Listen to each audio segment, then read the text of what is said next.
지난주 우리는 빈들에서 굶주린 5,000명을 먹이신 예수님을 만났습니다. 우리의 결핍을 풍성함으로 바꾸시는 참 양식이신 주님을 만났죠. 오늘은 우리 인생의 가장 고질적인 문제인 소외와 고독을 해결하러 오신 예수 그리스도 나의 참 친구를 만나보려고 합니다.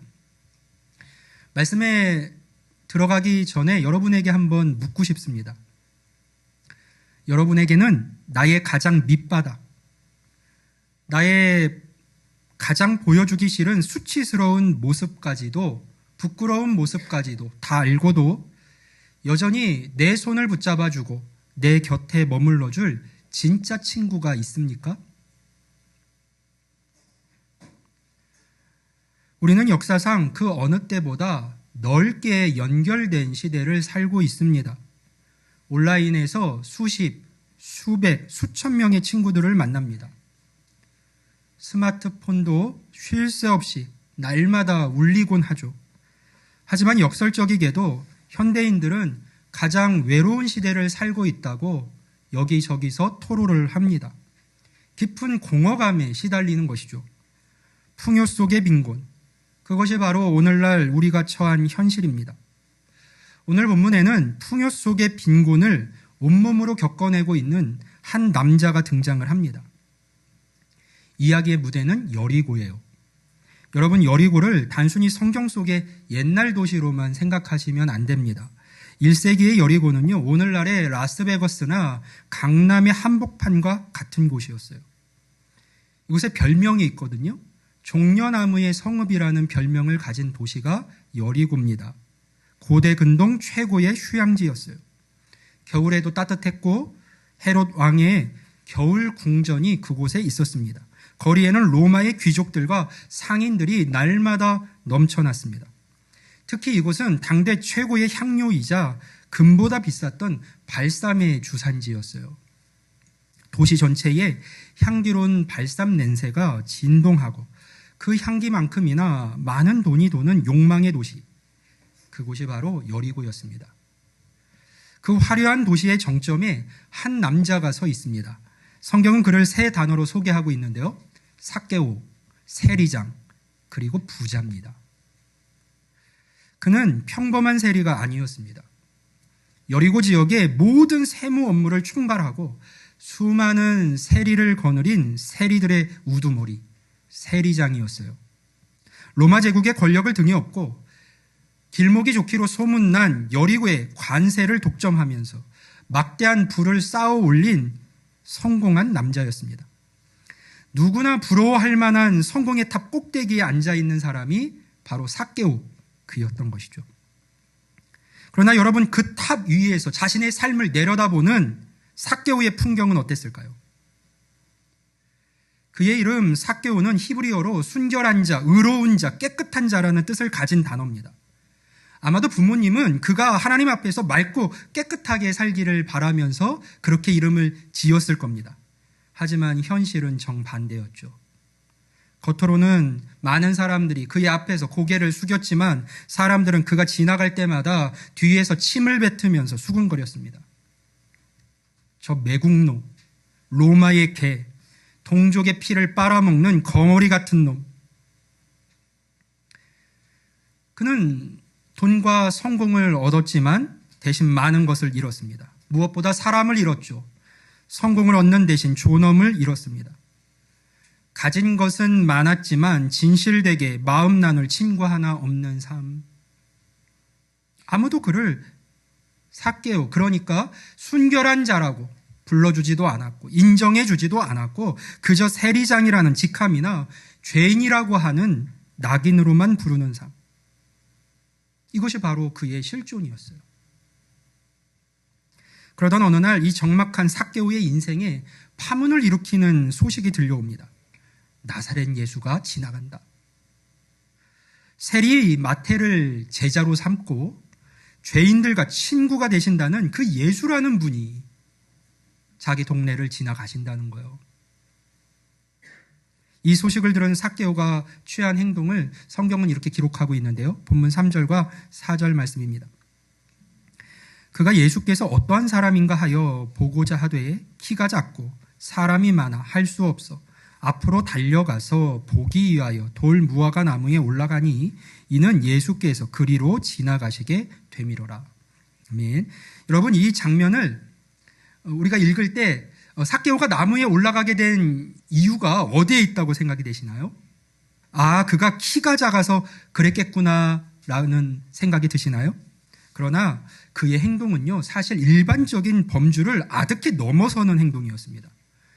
당시 중동 문화에서, 그것도 사회적 지위가 있고 나이든 성인 남성이 겉옷자락을 들고 휘날리면서 달리는 것은요, 상상할 수도 없는 경박한 행동이었습니다. 하물며 나무 위로 기어 오른다? 그것은 아이들이나 하는 짓이었습니다. 이것은 자신의 사회적 지위와 체면을 그냥 바닥에 내동댕이 치는 행위였습니다. 점잖은 어른이, 그것도 고위 관리가 나무에 달리며 매달려 있는 모습은 누가 봐도 우스꽝스러운 꼴일 수밖에 없었습니다. 평소에 그라면 사람들의 비웃음이 신경 쓰이거나 두려워서라도 절대로 하지 않았을 행동입니다. 특별히 로마와 자신의 동족을 배신하고 협력하는 자가 그 로마로 인하여 일상적으로 압박받고 있는, 압제와 핍박을 당하고 있는 군중 속으로 뛰어든다? 그것은 결코 현명하지 못한 선택이었어요. 세리장이었던 삭개오는 많은 사람들에게 있어 한편 두려움의 대상이었던 건 분명합니다. 그러나 그가 군중 속에 홀로 있을 때, 홀로 있게 되었을 때 그는 단지 키가 작은 한 사람, 민족의 배신자였을 뿐입니다. 그러니까 지금 삭개오는 꽤나 위험을 감수한 행동을 하고 있었던 것이죠. 그럼에도 불구하고 삭개오는 달렸고 나무 위에 올라갔습니다. 왜 그랬을까요? 단순히 예수님에 대한 호기심 때문이었을까요? 그렇진 않습니다. 이것은 절박한 몸부림이었어요. 돈으로도 권력으로도 쾌락으로도 채워지지 않는 자기 안에 있는 그 내면의 구멍, 나 이렇게 계속해서 살아도 괜찮은 걸까? 내 인생이 정말 이대로 괜찮은 건가? 그 막연한 영혼의 비명이 그를 나무 위로 끌어올렸던 것이죠. 그러나 그는 끝내 군중 속으로 들어가서 예수님께 가까이 나아가지는 못했습니다. 사람들의 시선이 신경 쓰였거든요. 그래서 그는 단지 나무 위라는 안전한 거리를 선택합니다. 그는 예수님과 관계를 깊이 맺는 참여자가 아니라 멀리서 구경만 하는 관찰자로 남기를 선택했습니다. 오늘 이 삭개오의 모습 속에 혹시 나의 모습은 없는지 함께 돌아보기를 원합니다. 겉으로는 아무 문제 없는 척 앉아있지만 속으로는 실패감과 죄책감, 남모를 외로움 때문에, 두려움 때문에 마음의 문을 닫아 걸고 있지는 않습니까? 몸부림치듯 주님을 찾아 나서기는 했지만 그냥 조용히 예배만 드리고 가자, 그렇게 종교의 나무 위에 숨어서 적당한 거리에서 주님을 관찰만 하는 이로 남아있지는 않습니까? 오늘 바로 그 나무 아래로 예수님이 걸어오십니다. 그리고 그냥 지나치지 않으시고 멈춰 서셨어요. 수많은 인파의 환호성 속에서도 숨죽이고 있는 한 영혼의 숨소리를 들으시는 그 주님께서 지금 고개를 들어서 당신을 바라보십니다. 이제 그 나무 아래에서 일어난 기적 같은 이야기로 한번 들어가 볼까요? 여러분, 친구란 과연 무엇일까요? 친구란 어떤 존재일까요? 내가 완벽하게 준비되었을 때, 성공했을 때 찾아오는 사람은요, 손님이지만 내가 가장 망가져 있을 때, 넘어져 있을 때, 쓰러져 있을 때 찾아오는 사람, 우리가 친구라 할 수 있을 겁니다. 오늘 예수님은 나무 위에 위태롭게 매달린 한 사람에게 참된 친구가 되는 법을 보여주십니다. 본문 5절 말씀 같이 한번 읽어볼까요? 누가복음 19장 5절입니다. 시작.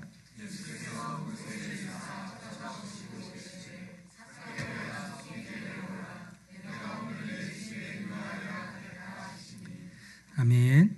자, 수많은 군중의 환호성 속에서 그저 그렇게 묻혀 지나가시던 예수님이요, 갑자기 걸음을 멈추신 거예요. 그리고 고개를 들어서 나무 위를 쳐다보십니다.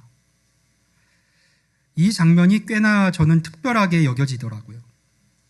당시 사람들에게 삭개오는 철저히 배제된 존재였거든요. 가까이 하기 싫은 사람, 가급적 상종하면 안 될 사람, 피해야만 할 사람. 수많은 군중이 예수님을 에워싸고 환호했지만 그들은 나무 위에 있는 삭개오에게는 눈길조차 주지 않았습니다. 아니, 어쩌면 그를 보았어도 피하고 싶었을 거예요. 그는 군중들에게 있어 투명인간이거나 혹은 거룩한 행진에 방해가 되는 장애물일 뿐이었습니다. 그런데 예수님의 눈은 달랐던 것이죠. 환호하는 군중들 속에서 그저 잎사귀 뒤에 숨어 숨죽이고 있는 그 소외된 한 사람을 정확하게 찾아내셨습니다. 세상은 그를 무시하고 있었지만 주님은 그냥 지나치지 않으셨어요. 그분의 눈은 정확하게 삭개오의 그 불안한 눈동자와 마주치셨습니다. 그리고 예수님은 입을 열어 말씀하신 거예요. 삭개오야, 속히 내려오라. 삭개오야, 속히, 빨리 내려오라. 내가 오늘 내 집에 유하여야 하겠다. 이 말씀에서 우리를 친구로 부르시는 주님의 놀라운 은혜와 방식 두 가지를 발견하게 됩니다. 첫째로 예수님이 그에게 어떻게 다가가셨는지 보세요. 예수님은 그의 이름을 먼저 부르셨어요. 삭개오야. 앞에서 언급했듯이 삭개오라는 이름의 뜻은 순결한 자, 의로운 자, 깨끗한 자입니다. 그런데 현실의 삭개오는 어떻습니까? 여리고 시민들에게 있어 그는 가장 불결한 자의 대명사였어요. 부정한 자, 죄인, 사람들이 그의 이름을 부를 때면 이복의 순결한 자요, 그것은 더 이상 찬사가 아니라 조롱이 되었고, 삭개오 자신에게도 뼈아픈 수치심을 불러일으키는 송곳이 되었습니다. 그러니 순결한 자요라는 이름을 들을 때 그의 마음이 편할 수 없었겠죠. 그러니까 이 이름과 실존의 괴리는 그뿐만이 아니라 타락한 인간의 비참함을 대변해 주는 거예요. 하나님이 창조하신 본연의 형상, 하나님의 형상과 죄로 인해 일그러진 현실 사이의 간극, 그것이 바로 삭개오가 처해 있는 영적인 현 주소였습니다. 그래서 아마도 어느 순간부터는 사람들이 그의 이름을 부르지 않았을 겁니다. 왜냐하면 서로 간에 불편한 이름이니까요. 그렇게 그는 이름 없는 존재가 되어갔습니다. 그저 세리장, 매국노, 죄인이라고 하는 직함과 낙인으로 불렸을 뿐입니다. 아무도 그렇게 그의 이름을 다정하게, 인격적으로 그의 존재 그 자체로 불러주지 않던 그 순간에 예수님은 그를 처음 보셨음에도 불구하고 정확하게 삭개오야라고 부르셨어요. 예수님의 부르심은 조롱이 아니었습니다. 책망도 아니었어요. 회복의 부름이었습니다. 삭개오야, 세상은 너를 더러운 죄인이라 부르지만 나는 너를 네 이름처럼 순결한 자로 만들어 갈 거다. 그것이 내가 너를 지을 때 부여한 너의 진짜 모습이다. 그것이 너다. 예수님은 삭개오의 현재의 죄가 아니라 그 앞에 덮여 있던 본래의 존귀함을 회복하고자 하신 것이죠. 우리 역시 주님께서 우리를 쳐다보시고 이름을 불러주셨기에 지금 이 자리에 있습니다. 주님은 삭개오를 아셨죠. 처음 보는 그였지만, 군중 속에 묻혀있던 그였지만 주님은 삭개오를 아셨습니다. 마찬가지로 그분은 우리도, 나도, 여러분도 아셨습니다. 주님께서 우리를 부르실 때 그분이 보신 것은 무엇일까요? 우리의 실패, 우리의 절망, 우리의 죄악이 아니라 우리의 존재 그 자체입니다. 무엇을 위해 부르셨을까요? 회복을 위해서 부르셨어요. 둘째로 예수님은요, 삭개오를 어떻게 만나주셨는가 하면 신적 필연성을 가지고 찾아오셨고 그를 만나주셨습니다. 표현이 좀 딱딱하고 어렵게 들릴 수 있는데요, 성경에 따르면 예수님은요, 시간 되면 내 집에 갈게, 삭개오야 내가 오늘 너의 집에 가도 되겠니? 라고 제안하시거나 묻지 않으셨어요. 이렇게 말씀하셨습니다. 내가 오늘 내 집에 유하여야 하겠다. I must stay. 헬라어 성경을 보면 여기서 day라고 하는 단어가 사용되었어요. 이것은 반드시 뭐뭐 해야만 한다라고 하는 강력한 의지와 필연성을 가진 단어입니다. 예수님께서 십자가의 길을 가실 때 인자가 고난을 받아야 하겠고라고 말씀을 하셨는데요, 그때 썼던 단어가 바로 이 day예요. 해야만 한다. 내가 가야만 하는 길이다. 그러니까 십자가의 고난은 예수님께서 반드시 가시고 당하셔야만 했던 일인 것이죠. 그렇다면 삭개오에게 하신 이 말씀의 의미가 무엇일까요? 예수님이 여리고에 오신 것은 지나가다가 우연히 들르신 것이 아니라는 뜻입니다. 삭개오의 만남이 우연이 아니라는 거예요. 삭개오가 나무에 올라가서 지금 눈에 띈 것이 아닙니다. 예수님은 그 이전부터, 에베소서의 말씀에 따른다면 창세전부터 바로 오늘 이 순간 외로운 삭개오를 만나 그 집의 식탁에 앉아 친구가 되어 주시기로 작정을 하고 여리고로 오신 것이죠. 우리는 흔히 내가 힘들어서, 내가 갈급해서 어쩌다 보니 누구의 초청으로 교회에 나왔다고 생각을 합니다. 삭개오도 자기가 예수님을 보러 나무에 올라갔다고 생각했을 거예요. 내가 예수님을 만나기 위해서 달리고 나무 위에 올라갔다. 그래서 예수님을 만날 수 있었다라고 생각할 거예요. 하지만 아닙니다. 삭개오가 나무에 오르기 훨씬 전부터, 말씀에 따르자면요, 바꿔 얘기해서 우리가 주님을 만나는 나무에 오르기 훨씬 전부터 주님은 우리를 만나기 위해 우리 인생의 길에 여리고에 찾아오시고 걸어오신 것이죠. 우리가 주님을 찾은 것이 아니라 주님이 잃어버린 우리를 찾아내신 겁니다. 이 자리에 계신 여러분, 오늘 여러분이 이 예배의 자리에 앉아 있는 것이 그냥 우연일까요? 내 의지로만 되어진 일일까요? 아니라는 거예요. 주님께서 내가 오늘 너를 만나야 하겠다. 내가 오늘 너를 만나야 하겠다. 내가 오늘 내 마음의 집에, 내 삶의 집에 들어가야 하겠다라고 하는 그 필연적인 사랑으로 여러분을 이 자리로 이끄신 겁니다. 그러니 여러분, 이제 나뭇가지 뒤에 더 이상 숨지 마십시오. 숨어 있지 마십시오. 내려오십시오. 주님의 초청은 위압적이지도 않았고 책망이나 정죄도 없었습니다. 다만 이렇게 말씀하신 것이죠. 이제 그만 내려와서 나와 함께 먹고 마시자. 나와 함께 하자. 가장 외로운 친구에게 건네는 따뜻한 손내밈이었던 겁니다. 나와 함께 하자. 삭개오의 반응은 어땠을까요? 우리 6절 말씀을 보면 이렇게 되어 있죠. 급히 내려와 즐거워하며 영접하거늘. 그게 삭개오의 선택이었어요. 체면이고 뭐고 다 던져버리고 여러 가지 복잡한 생각들 다 내려놓고 마치 잃어버린 엄마를 찾은 어린아이처럼 그는 기뻐하면서 예수님을 맞이합니다. 그런데 바로 그 순간 거리에 흐르던 환호성이 싸늘한 침묵으로, 그리고 이내 웅성거리는 분노로 바뀝니다. 7절을 같이 볼까요? 뭇사람이 보고 수군거려 이르되 저가 죄인의 집에 유하러 들어갔도다 하더라.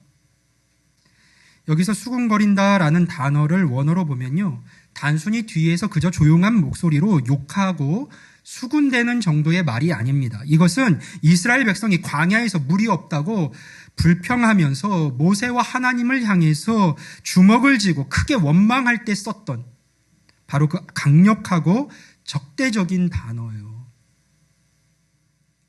사람들은요, 배신감을 느꼈어요. 아니, 거룩한 선지자라면서 어떻게 저런 죄인, 매국노의 집에 들어갈 수가 있어? 저 더러운 돈으로 동족의 고열을 짜서 차린 저 밥상에 숟가락을 얹고 같이 그와 식사를 하신다고? 여러분, 1세기 유대 사회에서 누군가의 집에 들어가 함께 식사를 한다는 것, 즉 식탁교제는 오늘날 우리가 생각하는 밥 한 끼 하자, 밥 한 끼 먹자라고 하는 가벼운 의미가 아니었어요. 그것은 나는 당신을 형제로 받아들입니다.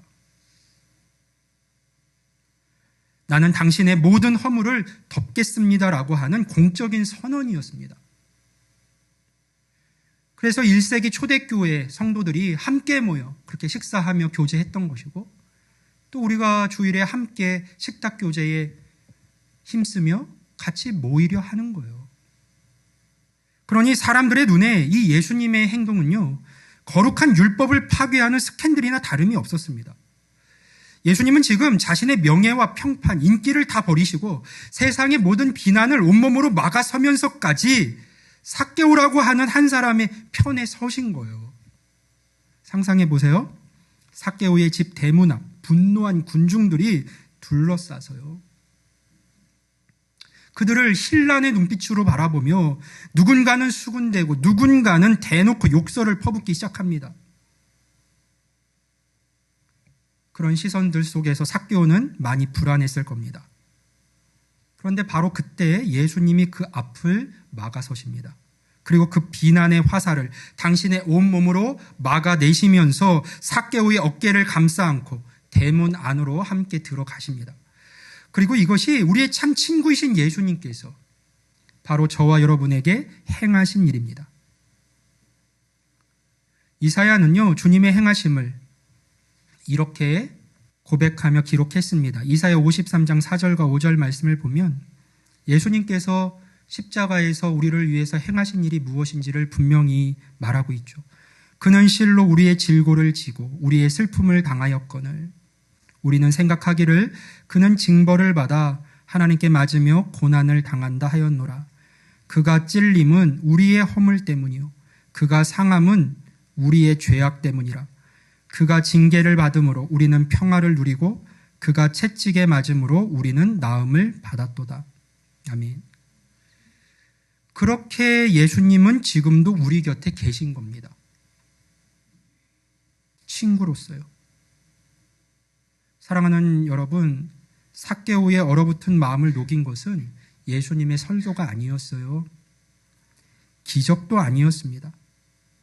마땅히 자신이 감당해야 할, 당할 것을 기꺼이 당해주신 예수님의 그 사랑, 희생적인 우정이었죠. 오늘 이 자리에 혹 사람들의 오해나 비난 때문에 가슴이 멍든 분이 계십니까? 아무도 내 진심을 몰라주어서 억울함에 잠 못 이루는 분이 계신가요? 깊은 죄책감 혹은 상황들로 인하여 텅 빈 마음, 답답한 마음으로 한숨 짓는 분이 계신가요?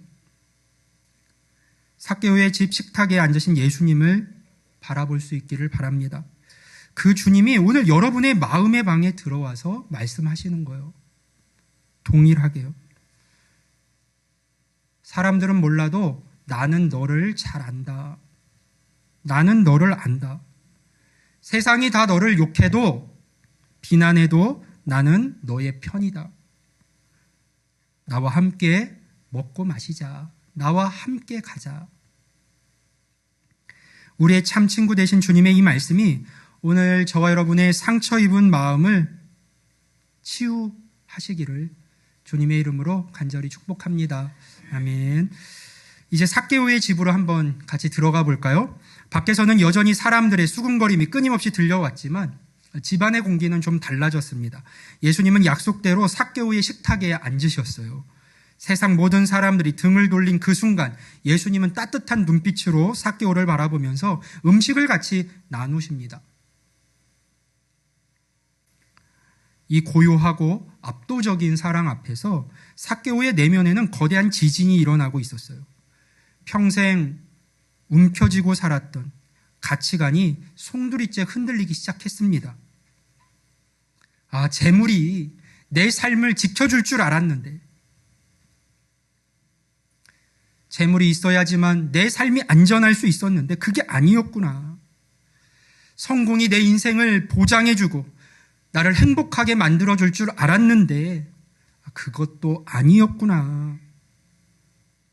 주님과 함께 만나보니 주님과의 이 만남이 나로 하여금 숨을 쉬게 하고 나를 살게 하는구나. 내 안에 이전에 가질 수 없었던 그런 기쁨과 행복을 안겨주는구나. 평화를 누리게 하는구나. 식사가 무르익을 무렵에 삭개오가 갑자기 자리에서 벌떡 일어납니다. 그리고 주님을 향해서 결연한 목소리로 이렇게 외치는데요. 우리 8절입니다. 삭개오가 서서 주께 여짜오되 주여 보시옵소서 내 소유의 절반을 가난한 자들에게 주겠사오며 만일 누구의 것을 속여 빼앗은 일이 있으면 내 갑절이나 갚겠나이다. 여러분, 이 선언이 얼마나 놀라운 선언인지 한번 우리 계산기를 좀 두드려 볼까요? 자, 삭개오의 전 재산을 우리 100이라고 한번 치고 계산을 해 보겠습니다. 먼저 절반을 떼어서 가난한 자에게 주겠다라고 했으니까요. 그러면 이제 100에서 50이 남습니다. 그리고 남은 50으로 자신이 속여 빼앗은 것이 있으면 4배로 갚겠다고 했습니다. 말이 그렇지 당시 세리들이 부를 축적하는 방식은요, 대부분 과도한 세금 징수, 그러니까 속여서 빼앗는 방식을 통해서였습니다. 로마에 바칠 세금이 한 데나리온이라면 2 데나리온을 빼앗아서 한 데나리온을 로마의 세금으로 던져주고 자신이 남은 그 한 데나리온을 착복하는 방식으로 부를 축적해 왔어요. 그러니 갚아야 할 대상이 얼마나 많이 있겠습니까? 사실상 그는 지금 나는 빈털터리가 되어도 좋습니다. 파산해도 괜찮습니다라는 선언을 하고 있는 겁니다. 이것은요, 율법의 요구를 아득히 뛰어넘는 것이었어요. 레위기 6장 5절을 보면 남의 것을 속였을 때 원금의 20%, 5분의 1만 더해서 갚으면 된다고 규정을 하고 있습니다.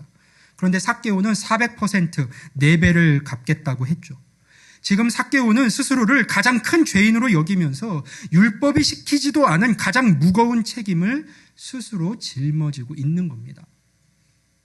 이 엄청난 변화 앞에서 우리는 물을 수밖에 없죠.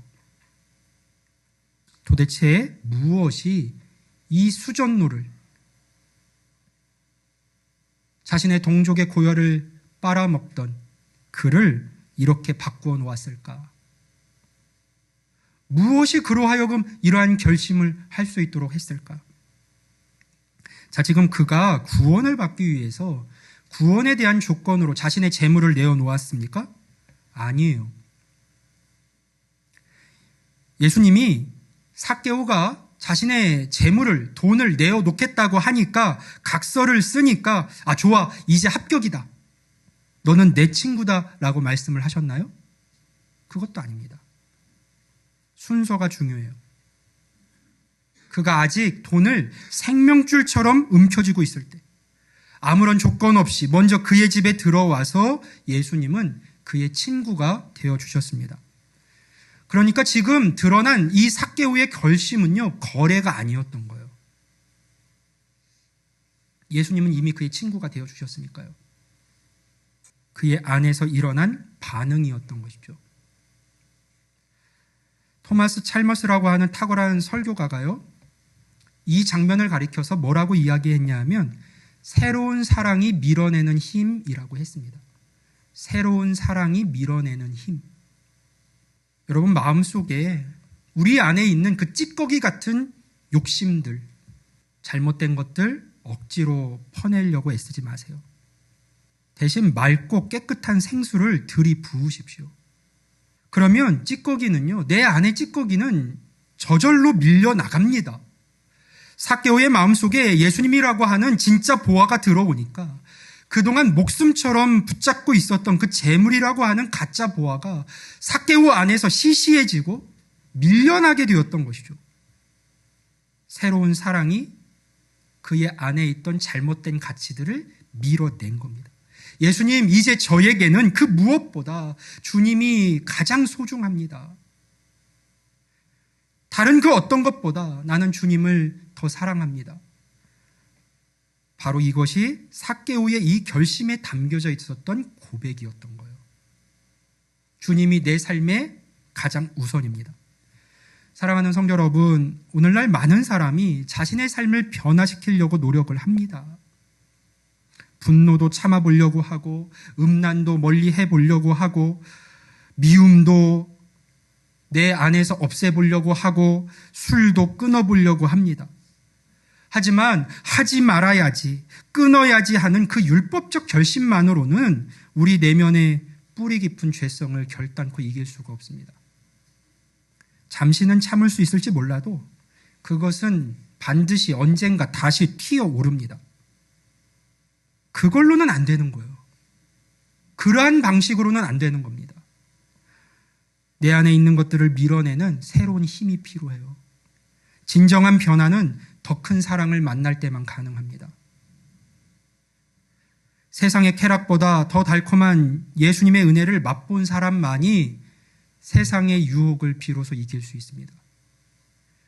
재물이 주는 안정감보다 더 확실한 예수님의 보호하심을 믿는 사람만이 자기 인생의 지갑을 비로소 열 수가 있습니다.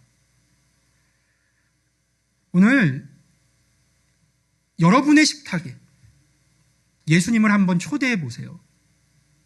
여러분 앞에 앉아 계신 나의 참 친구 되신 그분과 함께하는 여러분의 오늘 마음은 어떻습니까? 여러분 안에는 여러분과 함께 식탁에 앉아있는 그 예수님으로 인한 예수님에 대한 어떤 고백이 있습니까? 삭개오의 집에서 일어난 이 내면의 혁명이 바라기는 오늘 우리 모두의 심령 가운데에도 동일하게 일어날 수 있게 되기를 주님의 이름으로 간절히 축원합니다. 아멘. 자신의 전 재산을 그렇게 내어놓으며 회개하는 삭개오를 향해서 예수님은 9절에서요 구원의 대선언을 하시거든요. 우리 같이 한번 읽어볼까요? 누가복음 19장 9절입니다. 시작.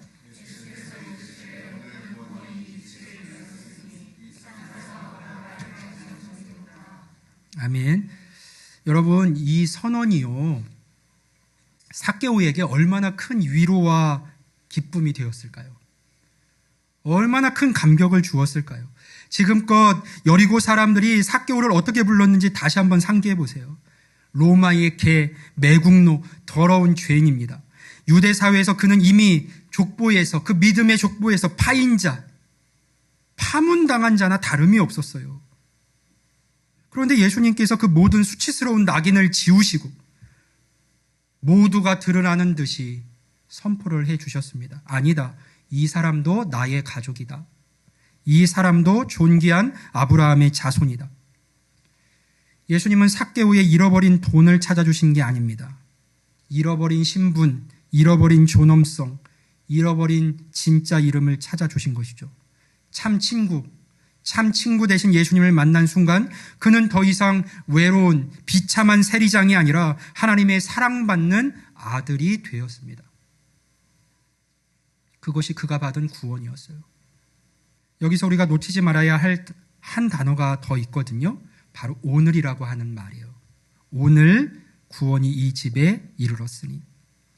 예수님은 말씀하시기를 뭔가 좋은 거 말씀하시고 나중에 내가 빚을 다 갚으면, 그저 때가 되면, 내가 조금 더 착해지면, 그것이 확인되면 이라고 미루지 않으셨어요. 바로 오늘, 지금이라고 말씀하셨어요. 주님께서 우리 가운데 허락하시는 구원은 오늘 내 삶에 임하는 하나님의 능력입니다. 오늘 예수님을 내 식탁의 주인으로 모시는 순간, 오늘 내 마음의 빗장을 여는 순간, 주님의 구원은 그렇게 즉시 임합니다. 사랑하는 성도 여러분, 그리고 아직 나무 위에 앉아 계신 여러분, 예수님은 우리의 참 친구가 되시는 분입니다. 그분은 우리가 성공했을 때, 잘 나갈 때, 우리가 남들에게 자랑할 만할 때 찾아오시는 분이 아닙니다. 우리가 고립되어 있을 때, 죄책감에 시달릴 때, 아무도 내 마음, 내 상황을 몰라주어 그저 나무 뒤에 숨을 수밖에 없을 때, 바로 그때 우리를 찾아오십니다. 한 해를 마무리하는 12월, 지금 여러분은 어디에 서 계십니까? 이제 그 두려움의 나무, 관찰자의 나무, 자존심의 나무 위에서 내려오십시오. 여러분 안에 있는 여러분만의 그 계산기, 환경으로 인한 체념, 체면과 두려움을 다 내려놓고 우리를 친구로 부르시는 주님과 함께 식탁에 앉으십시오. 그분과 교제하는 식탁이에요. 주님은 여러분의 인생에 잠깐 스쳐가는 손님이나 또는 멀리서 지켜보는 관찰자가 되기를 원하지 않으십니다. 주님은 여러분의 아픔을 함께 나누고 여러분이 당해야 할 비난을 막아내며 삶을 송두리째 변화시킬 영원한 동반자가 되기를 원하십니다. 구원을 베푸시며 참 친구가 되기를 원하시는 것이죠. 그것을 어떻게 알 수 있을까요? 어떻게 확신할 수 있을까요? 주님의 말씀을 들어보세요. 10절 말씀입니다. 인자가 온 것은 잃어버린 자를 찾아 구원하려 함이니라. 아멘. 우리를 찾고 구원해서 잃어버린 자존감, 잃어버린 기쁨, 잃어버린 삶의 이유를 찾아주시는 참 친구 되신 예수님. 그 주님을 오늘 만나고 삭개오의 집에 임했던 그 구원의 감격과 회복의 은혜를 다시 한번 풍성히 누리는 우리 모두가 될 수 있기를 주님의 이름으로 간절히 축원합니다. 아멘.